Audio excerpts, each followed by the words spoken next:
தலைவன் என்றாலே தலைக்கணம் நிறைந்தவன் என்று சொல்வதற்கு வேதாகமத்தில் பல உதாரணம் இருக்குது.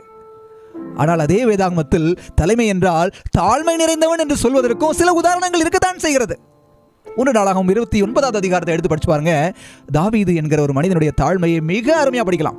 தாவீது சொல்றாரு பாருங்க, 10வது வசனத்திலிருந்து 14வது வசனம் வரை படிச்சு பார்த்தீங்கன்னா, கர்த்தாவே சதா காலங்களிலும் தேவரீருக்கு ஸ்தோத்திரம் உண்டாவதாக.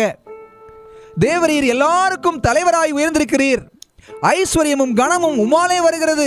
தேவரீர் எல்லாவற்றையும் ஆளுகிறவர். உம்முடைய கரத்திலே சத்துவமும் வல்லமையும் உண்டு.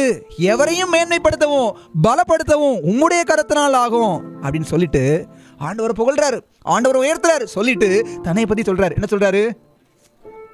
நான் ஏமாத்திரம், என்னுடைய ஜனங்கள் ஏமாத்திரம் என்று சொல்லி தாவீது தன்னை தாழ்மைப்படுத்துவதை பார்க்க முடிகிறது. ஒரு பெரிய அரசன், சமஸ்த இஸ்ரவேலையும் கட்டி ஆண்ட பிரபலமான ஒரு அரசன், அவரை போல ஒரு அரசன் இருந்ததே இல்லை.